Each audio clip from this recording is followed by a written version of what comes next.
Yes, we begin on the Namibian newspapers this morning and share with you the big ones there. It says there's 70 homes hit by northern flood water. That's the lead story in the Namibian this morning. You can also find there, it says, yes, I killed her. Murder suspect confesses, or rather, murder suspect's confession angers family. You can find more of what that is talking about on the Namibian. Nandi Indetwa receives gifts of cows worth $105,000. Of course, donors accused of trying to buy favor with the presidential candidate. I think just a few stories, actually. These are the main ones that you can find on the Namibian this morning. And of course, top of the screen there, an article talks about Namibian grape exports exceed expectations. And also, a local miner raises stink around EPL. These are the big stories on the Namibian, just a few of them to start the week, and of course on a Monday morning this morning. All right, now let's talk about the Newsday newspaper in Zimbabwe, see what's happening there. We know it's always a light paper, light front page on the Newsday in Zimbabwe. Elections already rigged, says the CSO. Civil society organizations and opposition political parties have claimed that the recently released preliminary delimitation report exposed a rigging plot by the Zimbabwe Electoral Commission, ZEC. We also have on the front page, we want elections, not war. And this is said by the CCC on page 2. And I believe that that's what a lot of people are talking about around the continent. We want elections, not war. We're hoping for a peaceful transition of power, not just in Zimbabwe, but also here in Nigeria and other parts of the African continent.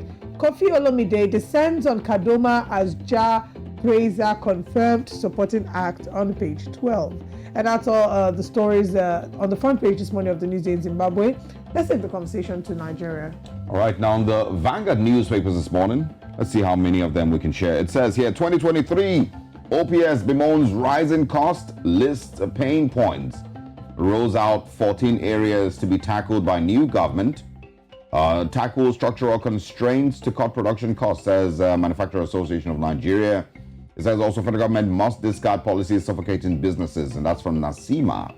Budget process should prioritize infrastructure financing, CPPE is saying. And of course, I think they all have fair points there.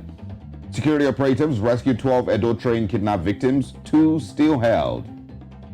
Obaseki, who's the governor of Edo State in southern Nigeria, berates NRC for inadequate security in facilities, cautions traditional rulers hammering herders. And we can also find here 53 years after, we must say never again to another war.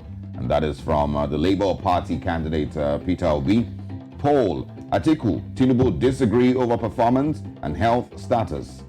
We can also find here breaking news in sports. A Kano Pillars has been disbanded. I think we would have our sports analyst share more on that story much later. Bandits kill Catholic priest, burn corpse, shoot colleague in Niger State. That's a story that made headlines over the weekend and continue to be very, very shocking. It's once again a reminder, that we must continue to ensure that Nigeria remains at peace. And these triggers and these, attacks, must be put to an end. We can also find here, IPOB raises alarm, claims headsmen plan to attack Anambra. That's on page 30 of the Vanguard newspapers. And finally, this morning, Anyaku's peace move to end Nigeria's civil war. It's an article by Professor Oshuntokun on the top of the screen there on the Vanguard newspapers. All right, let's still stick in Nigeria and see what's happening on the front page of the Nation newspaper. I just want to quickly reference something talked about on the Vanguard newspaper. Some days ago, we celebrated the end of the Biafra War, and once again, it's a reminder. It's maybe why the Labour Party, presidential candidate, to talk about the fact that we don't want another war.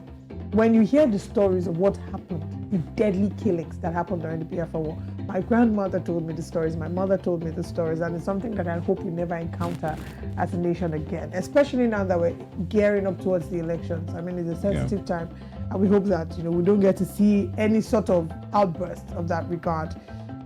Well, anyway, we'll come to talk more about that, but let's look at the front page of the Nation newspaper. Big story this morning says, Tinubu Rallies APC leaders, candidates for elections.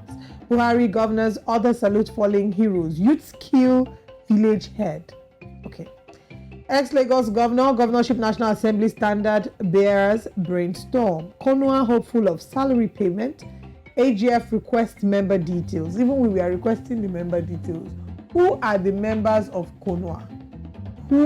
Which universities are the members of Konwa? That's of course the Congress of University Academics.